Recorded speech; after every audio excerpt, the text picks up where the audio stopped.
Uzun HTML dersidagi 12-chi qism HTML tizimli xat kuchi. Birinchi tartibsiz tizimlik. Tartibsiz tizimlik bir necha qur tizimlik bo'lib, bu turdagi qurlar tom yumaloq chekit belgisi bilan ayrildi. Tartibsiz tizimlik UL xat kuchi bilan boshlandi, tizimdagi har bir tur li bilan boshlandi.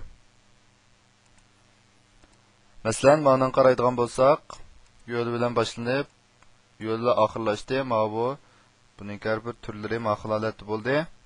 Bunun tor ko'rgich unumi qaraydigan bo'lsak, oldida ma qora tum chekit orqali holat qildi. Biz odatda tor bekatlarni laylashtayotganda ma CSS kod orqali ma oldida qora chekit ko'rinmaydigan holatdagi yoki boshqa xil unum holatdagi kodlarni o'zgartirib ishlatamiz. Andan keyin tartibli tizimlik. Bumi o'xshashla bir turning tizimlik bo'lib, bu turdagi qurlar tartiblik raqam bilan ayrildi.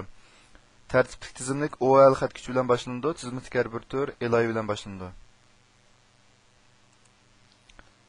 Mesela mana qaraydigan bo'lsak, buningmi ma OL boshqa kodlari oldida biz ko'rgan kodga o'xshaydi.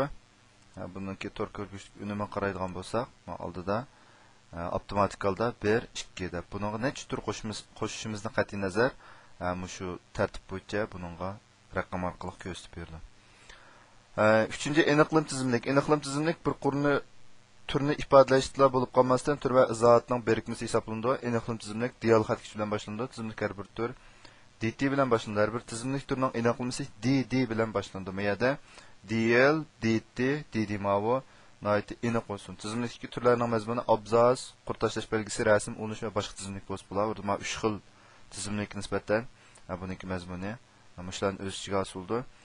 dl ni ko'rib baqsaq, bu yerda dl keldi, dt holatga kelgan bo'lsa, buning tor ko'rgichdagi unumi holatga keldi.